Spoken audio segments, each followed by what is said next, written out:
Gas یا تیل جو کچھ بھی ہے وہ اچانک موم بن جاتا ہے۔ یوں لگتا ہے جیسے گیس یا تیل پر کوئی بیرونی کیمیائی عمل کیا جا رہا ہے۔ جی نہیں، میں وثوق سے کہہ سکتا ہوں کہ یہ کسی کیمیکل کا اثر نہیں۔ ممکن ہے کہ یہ سب کچھ کسی ایسے بیکٹیریا کی وجہ سے ہو رہا ہو جو انہوں نے یہاں تیار کیا ہو۔ ویسے میں پورے اعتماد سے کچھ نہیں کہہ سکتا۔ ویسے ہاربر میں موجود جہازوں کی روشنیاں ابھی تک جل رہی ہیں۔ یس سر، جی ہاں، آپ جو بھی معلومات حاصل کرنا چاہیں گے ہم فراہم کریں گے، لیکن سوال یہ ہے کہ ہم اسے جزیرے سے باہر کس طرح بھیجیں۔ آدھے سے زیادہ طیارے انڈر گراؤنڈ ہیں کیونکہ ان کے ٹینکوں میں بھی پیٹرول کے بجائے موم بھرا ہوا ہے۔ پتہ نہیں یہ کیا مصیبت آ گئی ہے۔ وہ امریکہ سے ریٹرن کال کے انتظار میں بیٹھا رہا۔ ماں ہی اسے احساس ہوا کہ اس کے ہاتھ میں موجود ریسیور نرم اور لجلجا سا لگ رہا ہے۔ اس نے چونک کر دیکھا، ریسیور کے سفید پلاسٹک پر اس کے انگوٹھے کا نشان آنے لگا تھا۔ تبھی اسے یاد آیا کہ اس پلاسٹک کی تیاری میں بھی بنیادی عنصر پیٹرول ہی ہے۔ وہ پسینے سے شرابور ہو گیا۔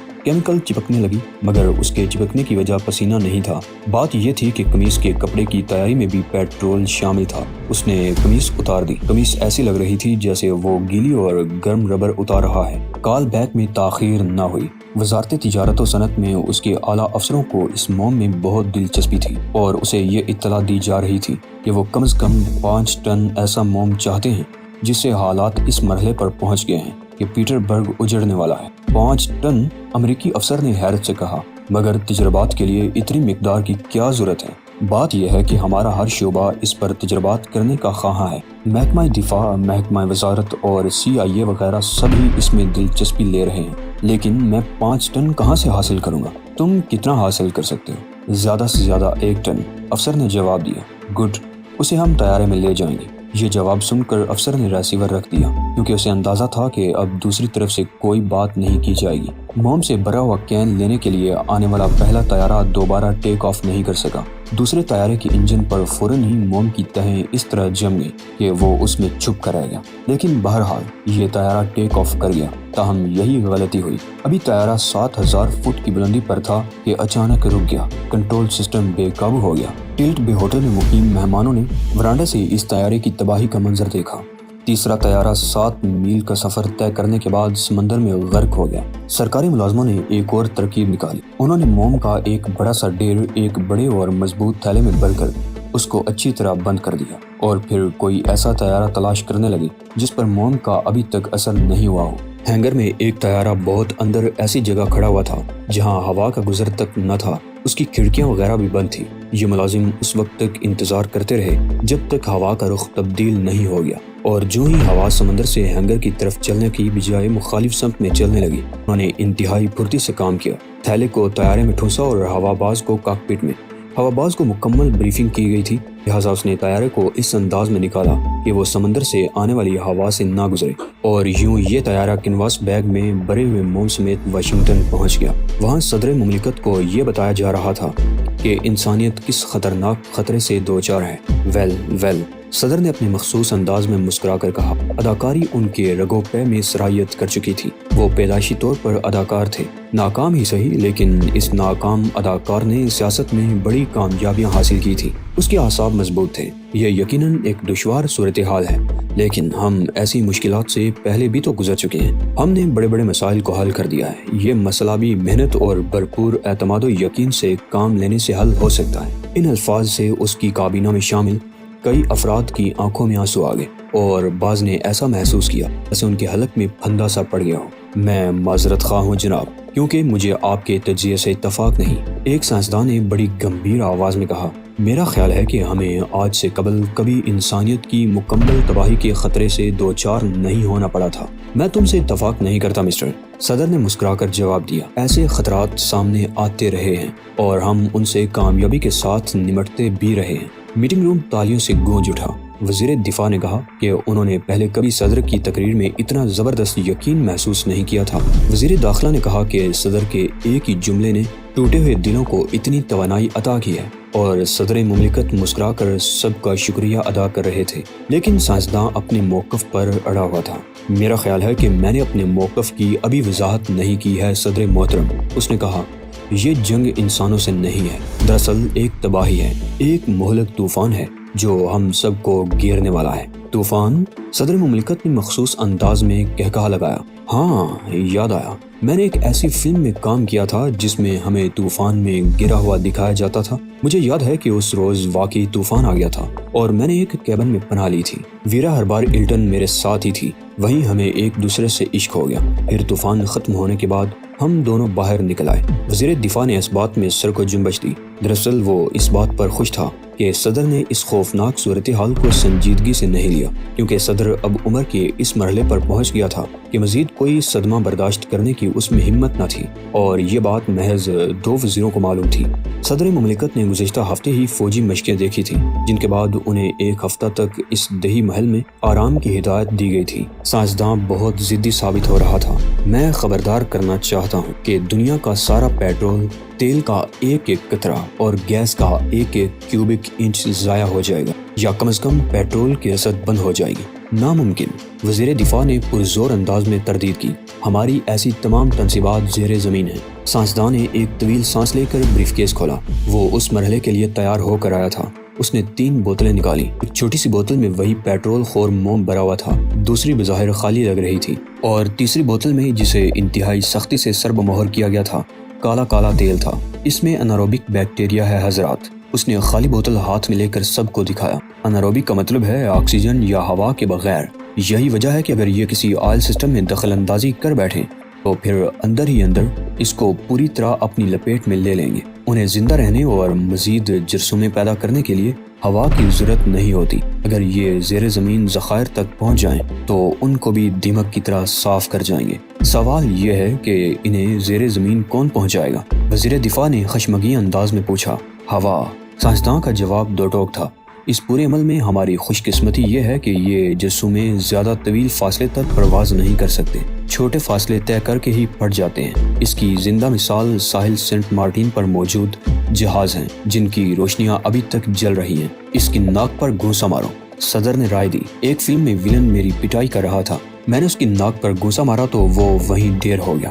وہ اداکار نہیں جناب، بیکٹیریا ہیں، وہ ان کی ناک نہیں ہوتی اور ان کی ناک نہیں ہوتی۔ سائنسدان نے اپنا غصہ بمشکل ضبط کیا۔ میرا اپنا اصول یہ ہے کہ اس توپ کے قریب ہی مت جاؤ جو داغی جانے والی ہو، وزیر دفاع نے کہا۔ اوہو، وہاں تو ایسا لگتا ہے جیسے پٹاخے پھٹ رہے ہیں۔ حضرات، سائنسداں اب پھٹ پڑنے کے قریب تھا۔ میں خبردار کرنا چاہتا ہوں کہ اگر اس بیکٹیریا پر توجہ نہ دی گئی تو کرۂ ارض پر ایک قطرہ تیل بھی نہیں رہے گا۔ نہ تیل ہوگا، نہ گیس، اور نہ ہی تیل سے بننے والا پلاسٹک۔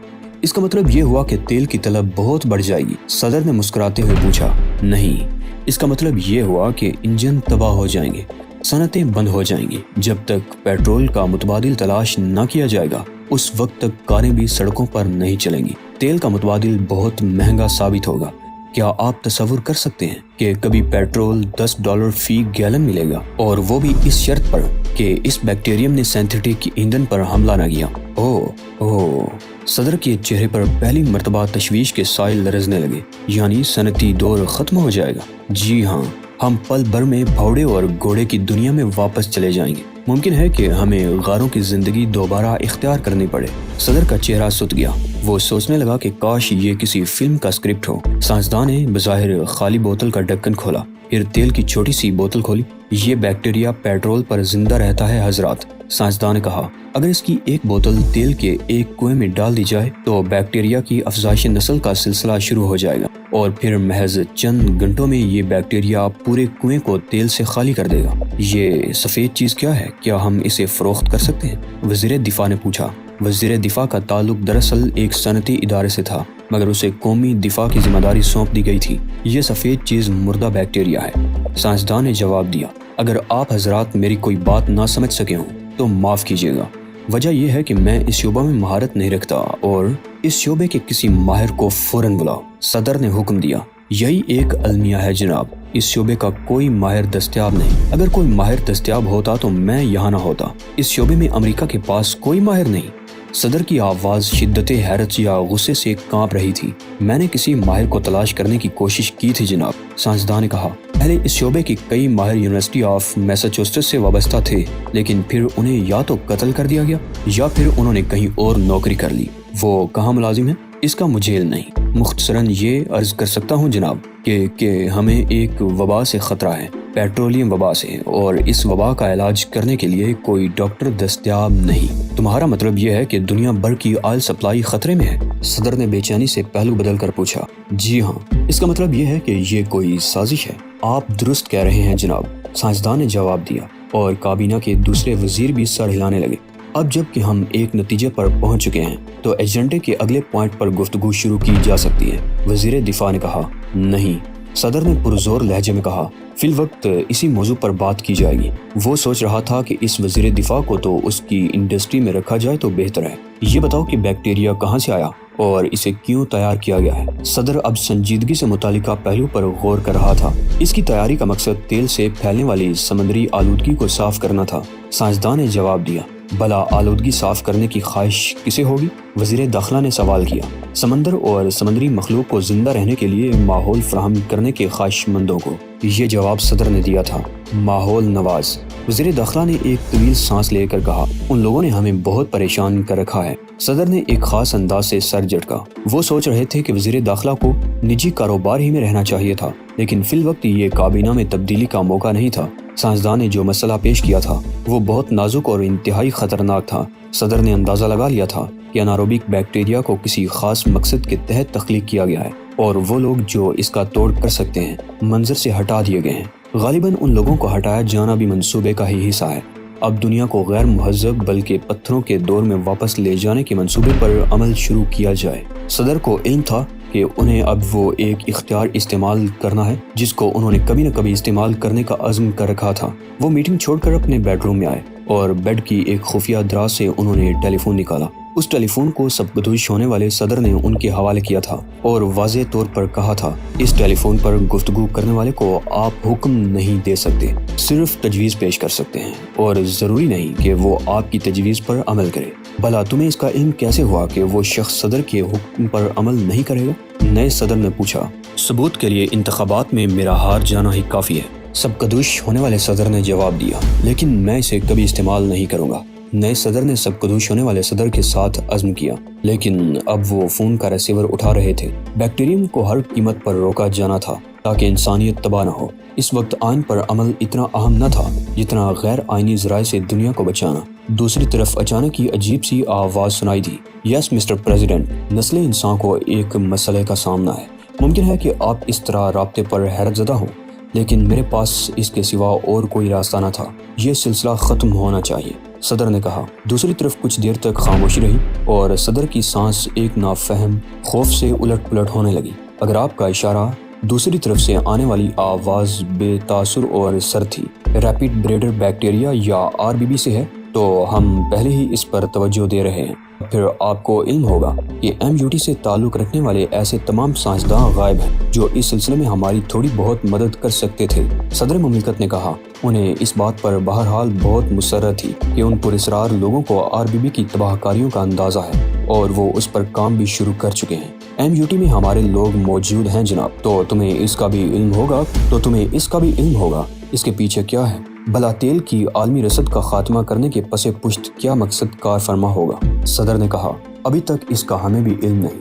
لہجہ معذرت خواہانہ تھا، لیکن ہمیں یقین ہے کہ یہ سب کچھ بلا مقصد نہیں، اور یہ بھی یقین ہے کہ وہ جو کوئی بھی ہے اس نے تیل کے ماہر سائنسدانوں کو راہ سے ہٹا کر دراصل ہمارے دفاعی مورچے مسمار کر دیے۔ تمہارے کتنے آدمی اس مشن پر کام کر رہے ہیں؟ صدر نے اب بے تکلفی کا مظاہرہ شروع کر دیا تھا۔ ایک آدمی، ساتھ میں اس کا ٹرینر بھی ہے۔